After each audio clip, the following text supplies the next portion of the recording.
Hello friends, मैं विवेक तोमर आपके अपने YouTube channel bright Tomar classes पर हार्दिक स्वागत करता हूं। और आज हम जो चैप्टर स्टार्ट करने वाले हैं मैथ्स में वो है हमारा रेलगाड़ी यानी कि ट्रेन।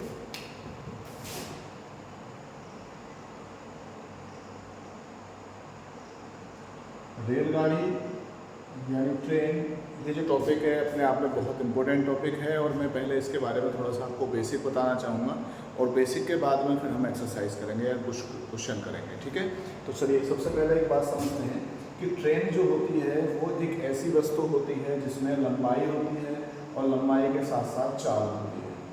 तो हमने पिछले चैप्टर में सीखा था, समय दूरी वाले चैप्टर में सीखा था कि भाई दूरी बराबर क्या होता है, दूरी बराबर होता है चाल गुणा समय। दूरी बराबर होता है चाल गुणा समय। ये सिस्टम यहाँ भी काम करेगा और इसमें और भी कई सारी चीज़ें हैं, थोड़ा उनके बारे में भी हम देख लेते हैं। क्या है कि जब कोई ट्रेन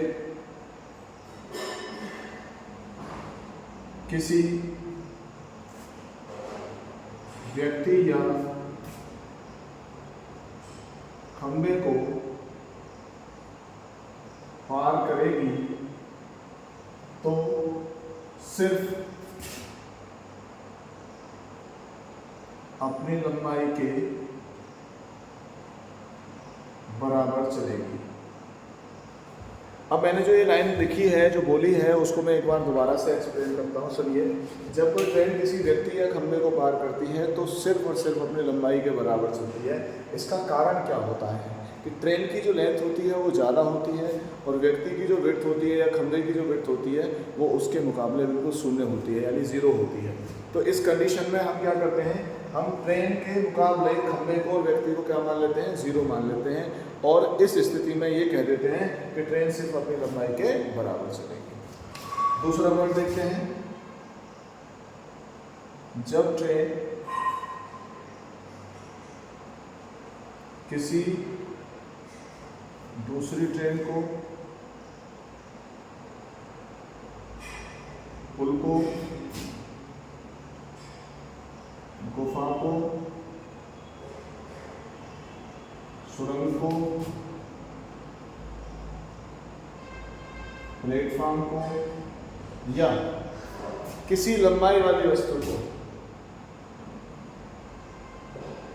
किसी लंबाई वाली वस्तु को पार करे तो लंबाई जुड़ेगी, या कह सकते हैं जुड़ती है। अब इसका क्या मतलब है, थोड़ा सा इसको भी समझ लेते हैं कि जब ट्रेन ने ट्रेन को पार किया तो लंबाई दोनों की ऐड होती है। ट्रेन किसी पुल को पार करे तो भी लंबाई ऐड होती है, ट्रेन किसी गुफा को पार करे तो भी लंबाई ऐड होती है, सुरंग को पार करे तो भी ऐड होती है और प्लेटफॉर्म को पार करे तो भी लंबाई ऐड होती है। बात समझ में आ गई होगी। यदि कोई व्यक्ति आगे खड़ा है और ट्रेन पीछे खड़ी है और उन दोनों के बीच में 100-200 मीटर का भी गैप है और हम तब से जज कर लेते हैं भाई ट्रेन उस व्यक्ति को कितनी देर में पार करेगी, तो भैया तो भी वो बीच का जो गैप है वो ट्रेन की लंबाई में जुड़ेगा। लेकिन ये बात आपको विशेषतः ध्यान रखनी है कि जब ट्रेन में बैठे किसी एक व्यक्ति को दूसरी ट्रेन पार करती है तो हमेशा उसी ट्रेन की लंबाई लेंगे या उसी ट्रेन की लंबाई निकाली जा सकती है जो ट्रेन उस व्यक्ति को पार कर रही है। उस ट्रेन की लंबाई कभी नहीं निकाली जा सकती जिस ट्रेन में वो व्यक्ति बैठा है, लेकिन चाल हमेशा उस व्यक्ति की वही ली जाएगी जो उस ट्रेन की चाल है जिस ट्रेन में वो बैठा है। तो आपको 2 पॉइंट जो समझाए हैं वो मैं एक बार और रिपीट कर देता हूँ, सुन लीजिएगा। ट्रेन किसी व्यक्ति या खंभे को पार करने में भैया सिर्फ अपनी लंबाई के बराबर चलेगी। दूसरा पॉइंट है कि जब ट्रेन किसी दूसरी ट्रेन को, पुल को, गुफा को, सुरंग को, प्लेटफॉर्म को या किसी लंबाई वाली वस्तु को पार करे तो भैया लंबाई हमेशा जुड़ती है। बात सबकी समझ में आ गई होगी। चलिए आगे बढ़ते हैं।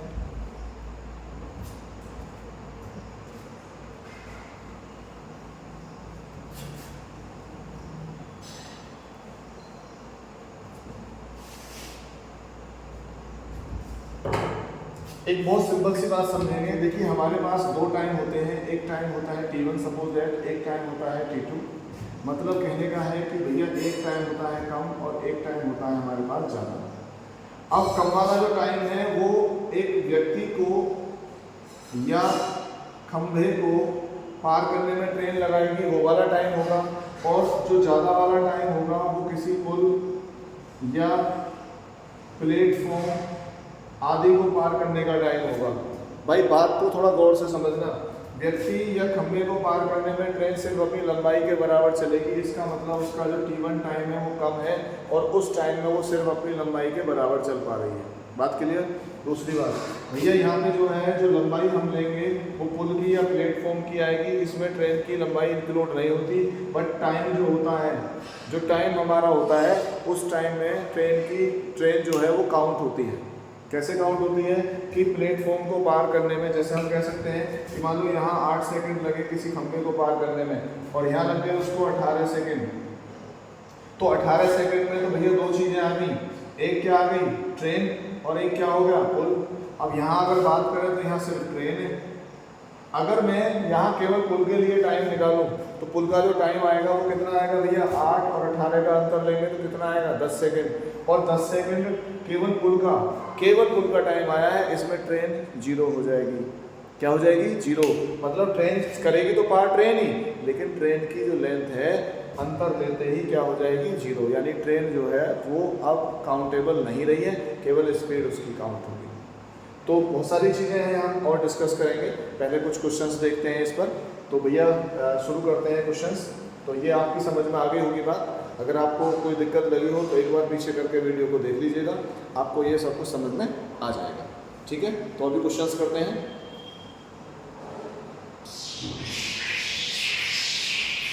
तो चलिए आगे बढ़ते हैं, देखते हैं कि जो अभी हमने थोड़ी देर पहले सीखा था कि जो हमारी ट्रेन है वो किसी लंबाई वाली वस्तु को पार करेगी तो उस केस में लंबाई जुड़ेगी, और यदि वो किसी व्यक्ति या खंभे को पार करती है तो सिर्फ अपनी लंबाई के बराबर चलेगी। अब उसी आधार पर हमने कुछ सवाल देखे हैं। सवाल हमने 6 सवाल लिखे हैं। मैं एक एक सवाल यहाँ पे करूँगा और फिर मैं आपको उसका तरीका बताऊँगा किस तरीके से करते हैं। पहला सवाल देखते हैं। पहला सवाल क्या है, एक ट्रेन 72 किलोमीटर प्रति घंटा की चाल से या 72 किलोमीटर प्रति घंटा से चल रही है, उसकी चाल मीटर प्रति सेकंड में बतानी है। देखिए पहला सवाल, आपकी जो चाल है वो चाल है आपकी 72 किलोमीटर प्रति घंटा। हमने लास्ट लेक्चर में ये सीखा था, यानी कि जो आपको समय दूरी वाला जो पार्ट मिला है उसमें हमने सीखा था कि भाई जो चाल होती है, यदि चाल 1 किलोमीटर प्रति घंटा है तो इसका मतलब होता है 5/18 मीटर प्रति सेकंड। 5/18 मीटर प्रति सेकंड। ये कोई ट्रिक नहीं है, ये एक्चुअल में नंबर है बस। किलोमीटर से मीटर बनाओगे 1000, घंटे से मिनट बनाओगे तो 60, सेकंड बनाओगे तो 60, कटिंग करोगे तो आपको ये मिल जाएगा। और 1 मीटर पर सेकंड बराबर अगर देखते हैं तो ये बात यहाँ से रिवर्ट हो जाएगी और ये आ जाएगी 18/5 किलोमीटर प्रति घंटा। काफ़ी आसान है ये, बहुत ज़्यादा आसान चीज़ है, लेकिन फिर भी मेंशन किया है मैंने क्योंकि सवाल पूछा हुआ है इसलिए। तो 72 को यदि मैं 5/18 से गुणा कर देता हूँ तो भैया 18 चौक 72 होता है और 5 चौक 20 मीटर प्रति सेकंड। तो ये बात आप लोगों की समझ में आ गई होगी। अब 18/5 कब लेना है, और हमने यहाँ 5/18 लिया है क्योंकि किलोमीटर पर आवर से हमने मीटर पर सेकंड बनाया है, इस वजह से 5/18 लिया है। अब अगर हम दूसरे सवाल का रुख करें तो दूसरे सवाल में क्या है, ज़रा गौर देंगे। दूसरा सवाल क्या कह रहा है, एक ट्रेन 25 मीटर प्रति सेकंड से चल रही है, उसकी 4 किलोमीटर प्रति घंटा में आपको बतानी है। तो चलिए दूसरे सवाल का रुख करते हैं। आपकी जो चाल है वो है 25 मीटर प्रति सेकंड और आपको ये किलोमीटर प्रति घंटा में कन्वर्ट करना है, तो भाई 18/5 से आपको मल्टीप्लाई करनी है। तो ये 18/5 है, 5 से 5 बार जाएगा, 18×90 किलोमीटर प्रति घंटा। उम्मीद करता हूँ आपको ये दोनों बातें समझ में आ गई होगी। काफ़ी आसान है, कुछ इसमें एक्स्ट्रा चीज़ हमें नहीं लगानी है, तो बहुत आसान है। तो ये ध्यान आपको रखना है कि कब हमें 5/18 लेना है और कब 18/5 लेना है। अब हम आगे बढ़ते हैं और आगे देखिए क्या कह रहा है अगला सवाल। एक ट्रेन 150 मीटर लंबी है और उसकी चाल 54 किलोमीटर प्रति घंटा है। यह खड़े एक व्यक्ति को कितने समय में पार करेगी। तो भैया आपको भी पता है, ये बात मैंने आपको अभी बता भी दी है कि ट्रेन किसी व्यक्ति या खंभे को पार करने में सिर्फ और सिर्फ अपनी लंबाई के बराबर चलती है। तो भैया क्या करना है हमको, हमें यहाँ पर लेना है रूल, बहुत सिंपल है, दूरी बराबर होता है चाल गुणा समय। अब यहाँ पर जो दूरी है ये एक्चुअल में दूरी लंबाई को रिप्रेजेंट करेगी। किसको रिप्रेजेंट करेगी? लंबाई को। अब कैसे करेंगे जरा गौर दीजिए। 150 मीटर लंबी ट्रेन है तो भैया इसकी लंबाई 150 आ गई। चाल कितनी है? 54 किलोमीटर प्रति घंटा। भैया ये किलोमीटर प्रति घंटा में है तो हम इसको 5/18 से मल्टीप्लाई करेंगे तो ये मीटर पर सेकंड में कन्वर्ट हो जाएगा। और गुणा में आपका समय, समय हमने मान लिया t। तो भैया 18 तिया 54 होता है, 5 तिया 15 होता है और t बराबर जो आया वो आया 10 सेकेंड। तो ये बहुत आसान चीज़ है, आप लोगों की समझ में ज़रूर आई होगी। और क्या है दोबारा फिर सुन लीजिएगा। ट्रेन की लंबाई है 150 मीटर, उसकी चाल है 54 किलोमीटर प्रति घंटा। 5/18 जैसे ही हमने लिया तो ये मीटर प्रति सेकंड में कन्वर्ट हो गया। और जो टाइम है हमारा, जो टी है जो हमसे पूछा जा रहा है वो सेकंड में आएगा। तो 18 के पहाड़े में यानी 18 के टेबल में 54 या 54 कब आता है? 3 टाइम आता है। तो 5 या 15 है 15 से 15 कट हो गया, 10 बचा। तो भैया जो टाइम आया वो आया हमारा कितना? 10 सेकेंड का। तो ये बात आप लोगों की समझ में आ गई होगी। अब हमने एक बात और बताई थी और वो बात ये थी कि भाई अगर ट्रेन किसी लंबाई वाली वस्तु को पार करे या किसी प्लेटफॉर्म को पार करे, किसी गुफा या सुरंग को पार करे तो लंबाई हर हाल में जुड़ती है। अब कैसे, ये बात यहाँ से आपको मिलेगी देखने से। पहले तो एक सवाल और देख लीजिएगा। सवाल नंबर 4 क्या कह रहा है? सवाल नंबर 4 कह रहा है 72 की स्पीड से 180 मीटर लंबी ट्रेन एक सिग्नल को पार करेगी। तो सिग्नल पार करने का मतलब व्यक्ति ही होता है। तो भैया यहाँ पर लंबाई फिर से वही आ जाएगी 180 मीटर। चाल हमारी कितनी है? 72 गुणा 5/18 जरूर लेना पड़ेगा। क्यों लेना पड़ेगा? क्योंकि 180 मीटर में है और ये 72 किलोमीटर प्रति घंटा है। तो 18 से 4 बार जाएगा, 18 चौक 72 और 5 चौक 20 होता है और 20 से कितने बार करता है? ये 9। तो टी बराबर आएगा भाई 9 सेकेंड। देखिए बहुत आसान है, बहुत ही ज़्यादा आसान है, ठीक है। लेकिन कुछ लोगों को जो शुरुआत में सीख रहे होंगे उनके सीखने के लिए बहुत ज़्यादा इफेक्टिव है, बहुत ज़्यादा बेनिफिशियल है। इसलिए मैं बिल्कुल बेसिक से बातें बता के चल रहा हूँ। अब मैं लंबाई का जो जिक्र कर रहा था उस पर ध्यान देंगे। अगला सवाल, 270 मीटर लंबी ट्रेन 30 मीटर प्रति सेकंड की चाल से 180 मीटर लंबे पुल को पार करने में कितना समय लेगी? तो भैया ट्रेन की जो लंबाई है वो 270 है, मैंने लिख दिया यहाँ पे 270। ये सवाल नंबर 5 है हमारा, 270। इसमें जो पुल है वो जुड़ेगा यानी 180 जुड़ जाएगा। ये दोनों मीटर में आ गए। अब पुल में तो चाल होती नहीं है भाई, इसका मतलब जो चाल 30 मीटर पर सेकंड है वही लेनी है। अब मीटर पर सेकंड है तो 5/18 लेने की जरूरत नहीं है और गुणा में क्या आ जाएगा? टी। अब इन दोनों को हम जोड़ देते हैं तो ये आ जाएगा 5 और 4।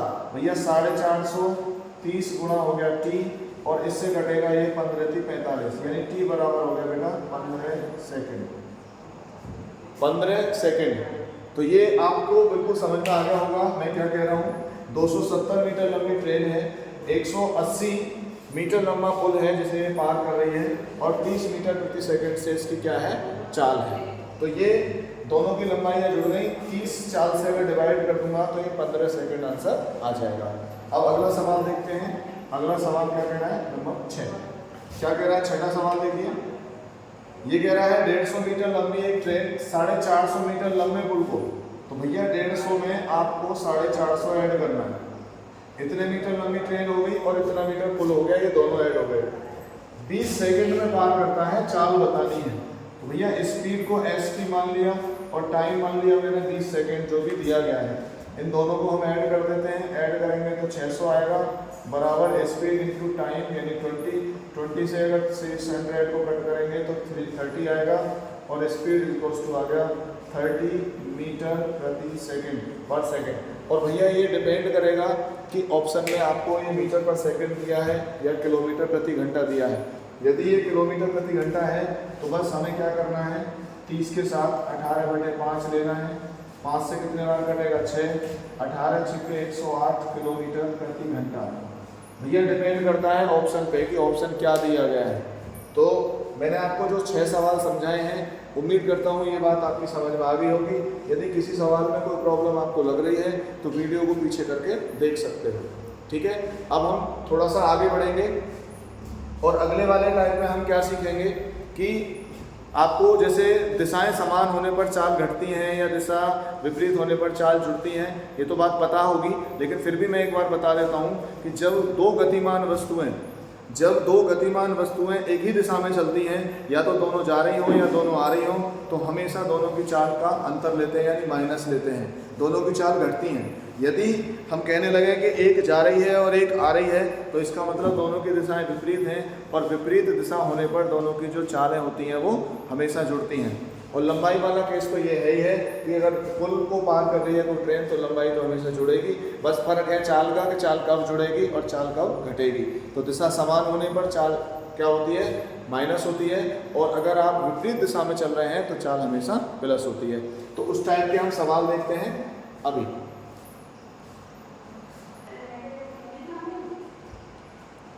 तो जो बात अभी बताई जा रही थी कि अगर दिशा समान होती है दो वस्तुओं की, तो उन दोनों की जो चाल होती है वो माइनस होती है, यदि दिशा विपरीत होती है तो चाल प्लस हो जाती है।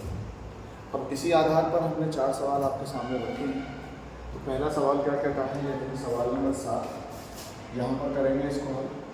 सवाल नंबर 7 क्या कह रहे हैं, जरा पढ़ लेते हैं। 40 किलोमीटर प्रति घंटा की चाल से चल रही 300 मीटर लंबी ट्रेन अपनी ही दिशा में 4 किलोमीटर प्रति घंटा की चाल से जा रहे व्यक्ति को, जा रहे का मतलब होता है चल रही और जा रही, यानी दोनों की दिशाएं समान है, और वो कह भी रहा है अपनी ही दिशा में। अपनी ही दिशा में मतलब दिशा कैसी है भाई, दोनों की समान है, तो दोनों की चाल इस केस में माइनस होने वाली है। तो व्यक्ति को कितनी देर में पार करेगी, तो सबसे पहले आप उसकी 40 किलोमीटर प्रति घंटा और भैया 4 किलोमीटर प्रति घंटा, ये भी दोनों चाल हैं, ये सब्ट्रैक्ट होंगी, और भैया 300 मीटर लंबाई है। तो हमारा जो रूल है क्या है, हमारा रूल है दूरी बराबर है चाल गुणा समय, यही रूल लगेगा और इसी के आधार पर सवाल होगा।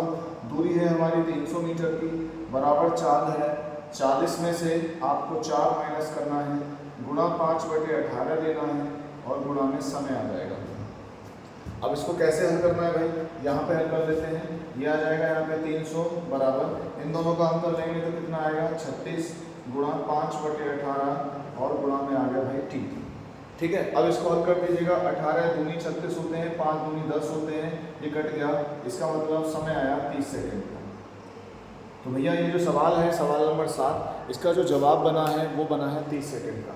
एक बार दोबारा समझते हैं, जरा गौर से सुनिएगा कि 40 किलोमीटर प्रति घंटा की जो चाल है, उस ट्रेन की लंबाई है 300 मीटर, और वो अपनी ही डायरेक्शन में 4 किलोमीटर प्रति घंटा से चल रहे व्यक्ति को पार करती है, और उसका समय पूछा है कि भाई पार करने में कितना समय लगेगा। तो हमने वही बेसिक फॉर्मूला यूज़ किया है, दूरी बराबर चाल गुणा समय, और दूरी हमारे पास 300 मीटर की है, 4 किलोमीटर प्रति घंटा में है, तो उसको 5/18 से मल्टीप्लाई करेंगे तो ये कन्वर्ट हो जाएगा मीटर पर सेकेंड में, और गुणा में क्या आना है t। अब 40 किलोमीटर प्रति घंटा से 4 किलोमीटर प्रति घंटा माइनस होगा, उसका कारण है कि दोनों की दिशा जो है वो समान है। जब दिशा समान होती है तो भैया हर हाल में उनकी चाल माइनस होती है। तो ये 36 आएगा, 18 दूनी 36 हो गया, 5 दूनी 10 से 0 कट गई, 30 सेकेंड में ऐसा हो जाएगा कि वो ट्रेन उस व्यक्ति को पार कर जाएगी। चलिए, तो ये सवाल जो सॉल्यूशन है हमारा, इसे यहाँ से हटा देते हैं। अब अगले सवाल का प्रूफ करते हैं। तो ये सवाल भी यहाँ से हटा देते हैं भाई, सवाल नंबर 7 भी हम यहाँ से हटा दे रहे हैं।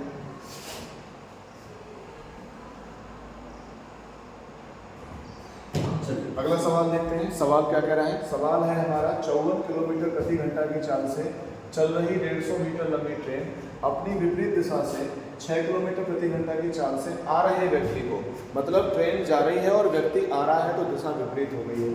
तो भैया वहाँ पर फिर से वही काम करना है हमको। क्या काम करना है, दूरी बराबर होगा बेटा चाल गुणा समय। अब दूरी जो है हमारे पास वो है 150 मीटर की, मैंने लिखा यहाँ पर 150 मीटर बराबर चाल है 54 की, प्लस में आएगा 6, क्योंकि दोनों की दिशाएं कैसी है भाई, विपरीत है, और गुणा में आएगा 5/18 और गुणा में आ जाएगा 10। ठीक है, ये बात आपकी समझ में आ गई होगी। अब इसको हम हल कर लेते हैं। हल करेंगे तो ये कितना आएगा भैया, ये आएगा 150 बराबर, इन दोनों को ऐड कर दीजिएगा, ये 54 और 6 कितना होता है 60 गुणा 5/18 हो जाएगा और गुणा में t, तो 6 से कटेगा और 6 तिया 18 होता है और 6 से कटेगा ये 10 बार। अब क्या होने वाला है 50, 50 से कटेगा ये कितने बार 3, तो t बराबर हो गया 3 तिया 9 सेकेंड। इसका जवाब जो आया है वो आया है 9 सेकेंड। कितना आया है 9 सेकेंड। सवाल को एक बार फिर से रिपीट करते हैं। 54 किलोमीटर प्रति घंटा की चाल से चल रही 150 मीटर लंबी ट्रेन अपनी विपरीत दिशा से 6 किलोमीटर प्रति घंटा की चाल से आ रहे व्यक्ति को कितनी देर में पार करेगी। जब ट्रेन जा रही है और व्यक्ति आ रहा है तो दोनों की दिशा विपरीत है, तो चाल जुड़ जाएगी 54 और 6। 54 और 6 कितनी होती है भैया 60 होती है, 5/18 गुणा में t लिया और ट्रेन की लंबाई है 150 मीटर, तो ट्रेन जो है वो 150 मीटर की है, तो 150 मीटर ही अपना पार करेगी क्योंकि वो व्यक्ति की बात कर रहा है। ठीक है, अब क्या कर रहे हैं हम यहाँ पे, हम सॉल्व कर रहे हैं कि 6 तिया 18 हो गया, 6 से 10 बार गया, 10 पंजे 50, 50 से 3 बार और 3 तिया 9, 9 सेकेंड में वो ट्रेन उस व्यक्ति को पार कर जाएगी, ऐसा इसमें आंसर आ रहा है। चलिए अगले सवाल का रुख करते हैं। अगला सवाल क्या है, सवाल देखते हैं, सवाल नंबर 9।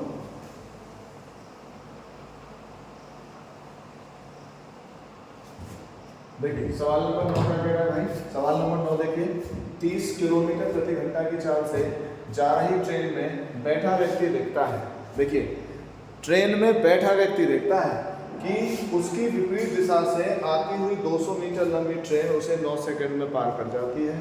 तो दूसरी ट्रेन की चाल का मतलब क्या है कि जो 200 मीटर लंबी ट्रेन है इसकी चाल हमें पता नहीं है, लेकिन जिस ट्रेन में हम बैठे हैं उसकी चाल हमें पता है, और दोनों की जो दिशा है वो कैसी है, विपरीत है। और भैया विपरीत दिशा होने पर चाल हमेशा ऐड होती है। बात समझ में आ गई? तो भैया हम यहाँ से फिर से दोबारा वही काम करेंगे कि दूरी बराबर हो जाएगा भाई चाल गुणा समय। अब दूरी हमारे पास कितनी है बच्चों, जरा देखो, जिस ट्रेन में मैं बैठा हूँ, ध्यान से सुनना, जिस ट्रेन में मैं बैठा हूँ उसकी लंबाई मैं ज्ञात नहीं कर सकता हूँ। इसका मतलब मैं सिर्फ और सिर्फ 200 मीटर यूज करूँगा, 200 मीटर। चाल देख लेते हैं बच्चों, चाल है हमारे पास 30, ये हमारी चाल हो गई। दूसरी वाली ट्रेन की चाल पता नहीं है, प्लस होगी, क्यों होगी, विपरीत की वजह से होगी, गुणा में 5/18 भी होगा और गुणा में टाइम कितना दिया गया है 9 सेकेंड का। ट्रेन का टाइम दिया है पार करने का 9 सेकेंड का। अब हम काट लेते हैं इसको, ये 2 बार गया और भैया इससे कितने बार गया ये 4 बार, यानी 40, 40 में कितना हो गया 80, 80 बराबर हो गया 30 + x, तो भैया x बराबर 80 में से घटा दो 30 को, तो ये आ गया 50 किलोमीटर प्रति घंटा। एक बार मैं दोबारा से रिपीट करूंगा, ध्यान से फिर से समझ लीजिएगा। सवाल कह रहा है दूरी बराबर चाल गुणा समय। 200 मीटर लंबाई है ट्रेन की, जिस ट्रेन में मैं बैठा हूँ उसकी लंबाई ना तो मैं बता सकता हूँ, ना उसमें ज्ञात की जा सकती है, ना ही सवाल में दी गई है। क्यों? क्योंकि जो ट्रेन पार कर रही है वो सिर्फ हमें पार कर रही है।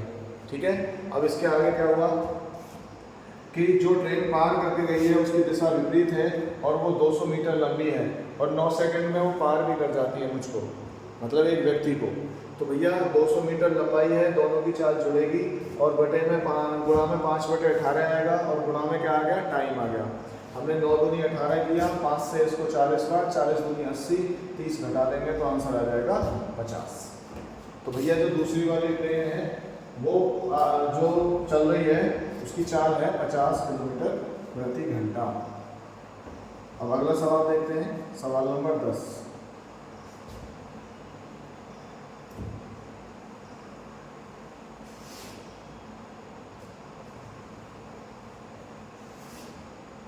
देखिए अगला सवाल क्या कह रहा है, तो सवाल पे ध्यान देंगे।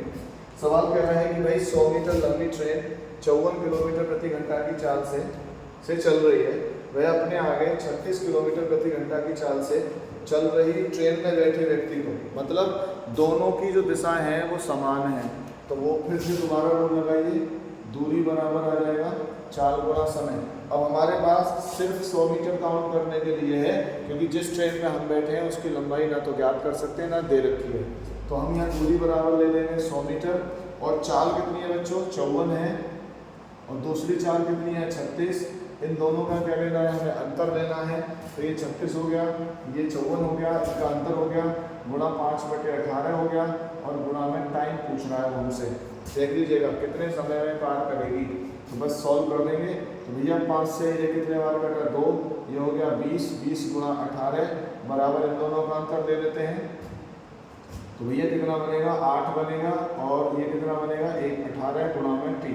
तो भैया 18 से 18 कट गया, और टी बराबर आ गया 20 सेकेंड। तो भैया वो जो ट्रेन है, उस ट्रेन में जो हम बैठे हैं, हमें जो पार करने में वक्त लगाया गया है वो लगाया गया है 20 सेकेंड का। सवाल को फिर से समझिए।